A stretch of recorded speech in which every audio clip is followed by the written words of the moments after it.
हरि ओम हरि ओम हरि ओम हरि ओम हरि ओम।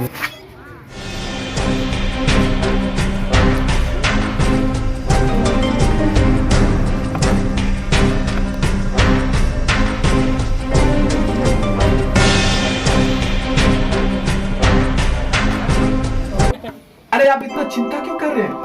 ये बात जो है गुप्त रखी जाएगी, ठीक है? पूरे तरीके से गुप्त रखी जाएगी। ओम नमः शिवाय ओम नमः शिवाय ओम नमः शिवाय नमः शिवाय नमः।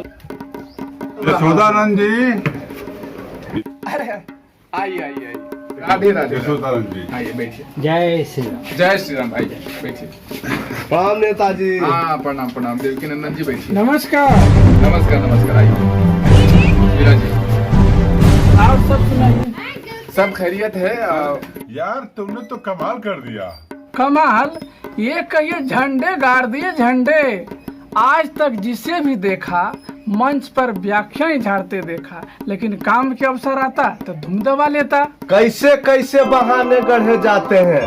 लोग कहते हैं कि हमें दहेज से सख्त नफरत है, हमें इसके विरुद्ध है, पर क्या करें, बच्चे की अम्मी जान मानती नहीं है तो कोई अपने बाप पे फेंक देता है तो कोई किसी खुराट पे। ऐसे ऐसे लोग हैं जो बहाना करके दहेज लेते हैं। अजय कितने तो इतने बेहरा होते हैं, लोग सोचते हैं कि अपने बेटे में जब पढ़ाई लिखाई में खर्चा किए उसका रुपया चाहिए। लग रहा किसी बैंक में जमा किए थे। मैं खूब समझ रहा हूँ, आप लोग मुझ पर छींटे उड़ा रहे हैं। क्या इसमें सारा दोष लड़के वालों का है या कुछ दोष लड़की वालों का भी है? भाई इसमें लड़की वाले का क्या दोष है, सिवाय इसके कि लड़के का बाप है वो। सारा दोष ईश्वर का है जिसने लड़कियां पैदा की है। मैं ये नहीं कह रहा कि सारा दोष लड़की वालों का है या सारा दोष लड़के वालों का है, दोनों ही दोषी हैं। अगर लड़की वाला कुछ नहीं देता है तो उसे शिकायत करने का कोई अधिकार नहीं है कि आप डाल क्यों नहीं लाए, साज क्यों नहीं लाए, बैंड बाजी धूमधाम के साथ क्यों नहीं आए, बताइए। हाँ, आपका यह प्रश्न गौर करने लायक है। मैं समझता हूँ ऐसी दशा में लड़के की पिता से कोई शिकायत नहीं होनी चाहिए। तो यूं कहिए कि हमें दहेज प्रथा के साथ डाल, गहने, सुंदर जोड़े की प्रथा को भी त्याज्य करना होगा। केवल दहेज की प्रथा को मिटाने से कुछ नहीं होगा। देखिए हर्षुख दयाल जी, मैं आपकी इस बात से सहमत नहीं हूँ। देखिए आप सबको पता है कि मैंने दहेज नहीं लिया, ठीक है, लेकिन बताइए कि मैं डाल गहने भी नहीं ले जाऊंगा। बताइए। हाँ? महाशय आपकी तो बात ही निराली है। आप अपनी गिनती हम दुनिया वालों से क्यों करते हैं? आपका स्थान तो देवों के साथ है। अरे क्या आप तो...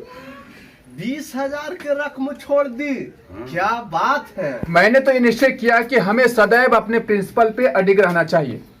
हमारे प्रिंसिपल्स के सामने मनीष की कोई वैल्यूज नहीं है।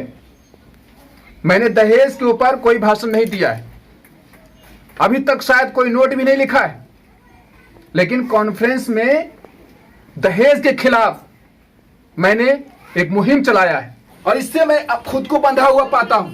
यकीन मानिए आप लोग, अगर मैं दहेज ले लूं तो मुझे इतनी मानसिक वेदना होगी कि मुझे डर लगता है कि कहीं मैं मर न जाऊं। इस बार कॉन्फ्रेंस में आपको सभापति ना बनाए तो ये उसका घोर अन्याय होगा।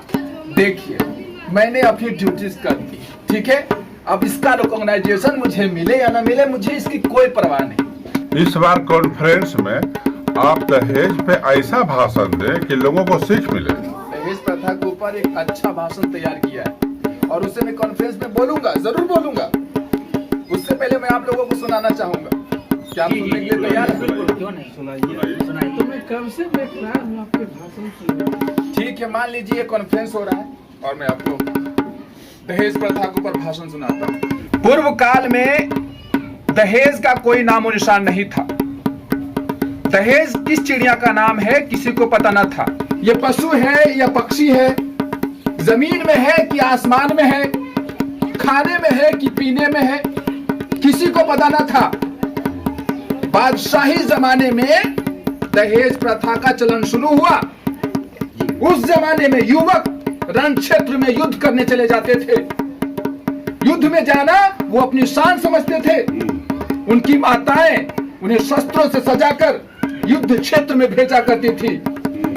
इसी वजह से उस जमाने में युवकों की संख्या कम होने लगी और लड़कों का मोल तोल शुरू हो गया। और आज ये नौबत आ चुकी है कि दहेज के नाम पे डिमांड की जाती है। लड़की वालों को मजबूर होकर उनकी डिमांड पूरी करनी पड़ती है।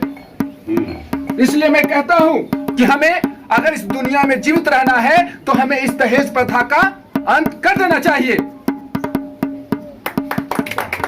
बहुत अच्छा। अलख निरंजन, अलख निरंजन, अलख निरंजन।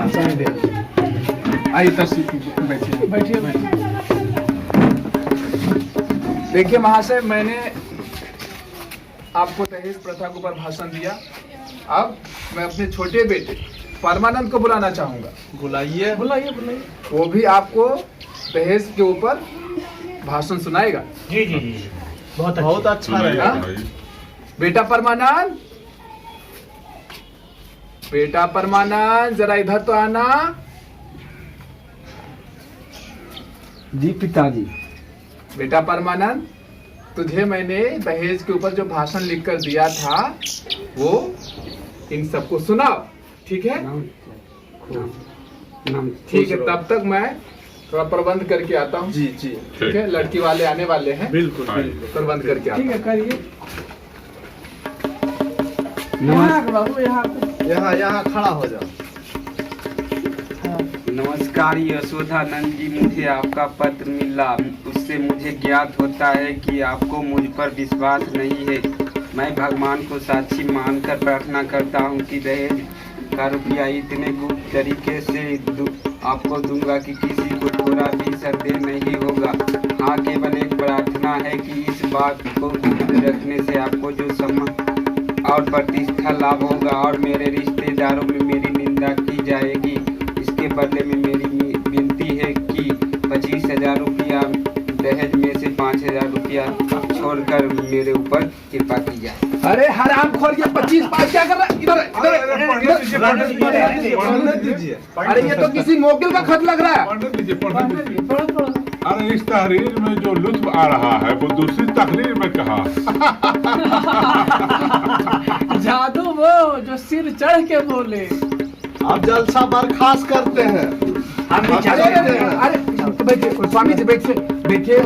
देवकीनंदन जी बैठिए। खाना अभी बैठिए। परसा जा रहा है, मतलब खाना तैयार है, खाकर जाइएगा। बेटा परमानंद, तुम्हें ये कागज कहाँ मिली? बाबूजी ने ही लिखकर अपनी मेज के अंदर रख दिया था। मुझे कहा कि इसे पढ़ना अपना हाथ है। मुझे पे गुस्सा हो रहे हैं। हरामखोर, मैंने मेज पर रखा था। हाँ? मैंने मेज पर रखा था ना। तूने ड्रॉवर क्यों खोला? मुझे नहीं मिला। तुझे नहीं मिला तो तूने मुझसे क्यों नहीं पूछा? तू ड्रॉवर क्यों खोला? ड्रॉवर क्यों खोला? हाँ? चल चल घर के अंदर चल। मैं बोलता आम हूँ और तुम करता इमली है। मैं ऐसी मरम्मत करूंगा कि तेरी नानी याद आ जाएगी। चल चल चल, चल। ये आकाशवाणी है। इसको लीडरगिरी कहते हैं। अपना उल्लू भी सीधा करो और नेक नाम भी कमा। मक्कार का मुंह काला। ऐसे से धनी मनी विद्वान बेहया होते हैं, पतित होते हैं कि मैं ये सोच नहीं सकता। लेना है तो खुले खजाने लो, चोरी चुपे क्या है? माल भी उड़ाओ और यश भी कमाओ। यार नन पर तरस आ रही है। उस बेचारे ने इतनी बक्कारी की, उस पर भी उसकी पोल खुल गई। बस एक आज की कसर रह गई।